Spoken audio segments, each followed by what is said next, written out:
Good evening. I'm Emily Flores. And I'm Glenn Mills. Thanks so much for joining us. We do begin with breaking news tonight. Salt Lake City police identifying the victim from that fatal weekend shooting as 17-year-old Murithi Hamadi. This all happening Saturday night near 1600 West Ivy Circle. Right now, police do have a suspect in custody. Police finding the 14-year-old alleged killer Monday afternoon and arresting him. And now at 5, Governor Spencer Cox announcing the largest corporate investment in the history of Utah. Yeah, Texas Instruments investing $11 billion for a new plant in Lehi. The facility will make semiconductor chips, and TI says it will add 800 high-tech jobs plus thousands of indirect jobs for Utahns. This investment comes as part of a tax agreement. Utah officials agreeing to give the company 30% of the additional state taxes it will pay over the next 2 decades.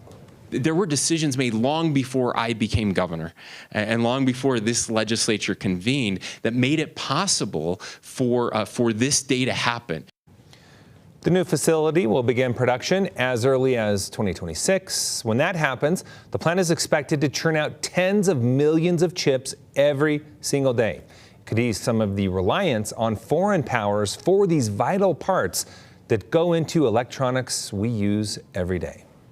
All right, big news there. Okay, and a weather alert now. Strong winds whipping parts of the Beehive State. Yeah, this morning, those gusts knocking down a building in Heber City. Oof. Take a look at this video. Police and fire responding say that the winds took down what looks to be a metal frame of a building that was under construction. Luckily, no one was injured.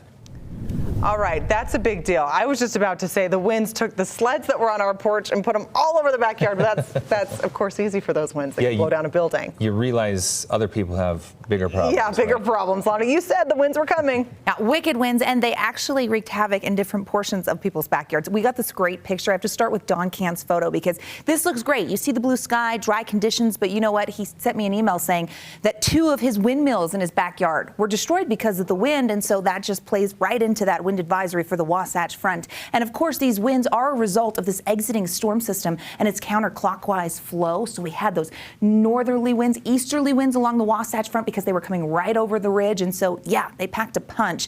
We've dried out just a little bit, but as we look at some of the highest wind gusts from the storm system, they'll blow you away. No pun intended. 75 miles per hour in Hurricane down there in Washington County. Definitely strong winds. Windy Peak over in the Uintas, central Utah saw some strong gusts. At Gunnison, Sundance picked up a 56-mile-per-hour gust, so the ridge lines were blowing. But also today, it's been really blustery with highest wind gusts thus far in Salt Lake, 30 miles per hour, even higher in Provo. You see it in Price, those downslope winds, and then 30 mile per hour in St. George, where the enhanced canyon winds were an issue. Now, the wind also plays into the wind chill. So while the winds are still gusty out there, as we head into tonight, 3 of our mighty 5 national parks facing wind chill warnings. That includes Capitol Reef, Bryce Canyon, and Zion, where we're going sub-zero with the real feel of the temperatures heading into tonight. This storm also packed a punch in the way of snow. We're going to look at those totals and who got the most coming up in my full forecast in just a few moments. Glenn, Emily, over to you.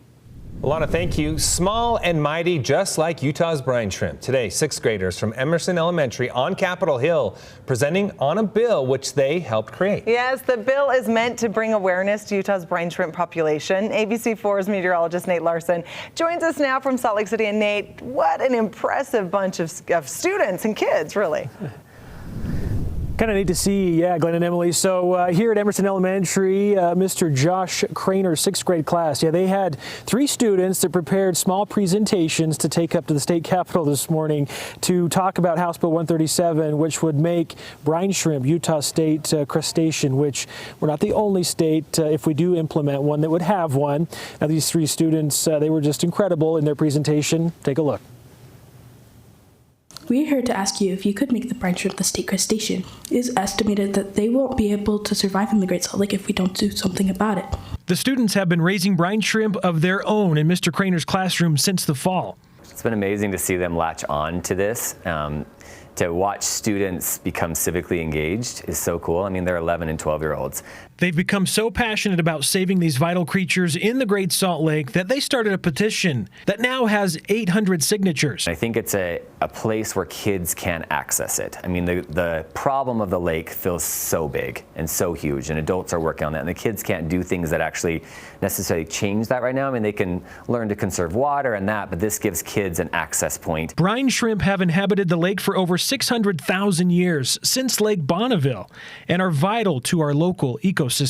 Brine shrimp actually will form a cyst that can be transported around the world to feed fish in fish farms as far away as South America, in the Nordic Sea, and are responsible for this protein source that we use to feed the world's population. However, as lake levels have dropped and salinity levels have risen, their existence in the Great Salt Lake is in danger. Their extinction would be devastating.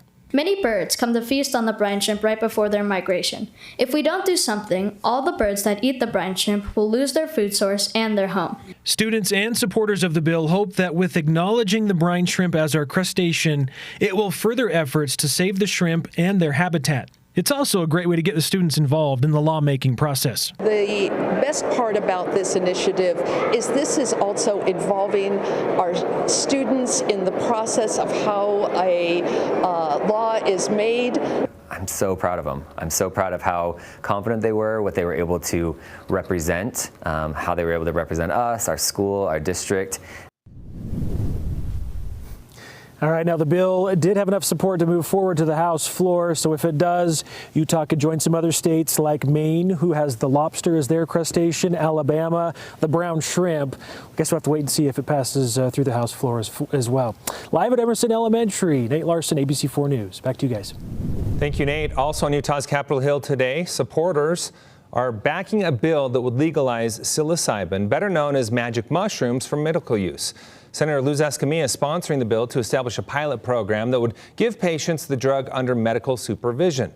Advocates say the evidence is there to support prescribing the drug for people suffering with anxiety, depression, and PTSD. And Senator Escamilla says she's optimistic. I'm hearing actually a lot of people that usually do not end up supporting my bill, supporting this bill, which is really exciting. Senate Bill 200 has yet to receive a vote in committee, but we will continue to follow all the latest developments as it progresses through the legislature. For a closer look at just how this bill would work, make sure to tune into Inside Utah Politics Sunday morning at 8 a.m. All right, now to the 2023 NBA All-Star Weekend event. Today we've got a behind-the-scenes look at preparations for 3 nights of basketball and entertainment.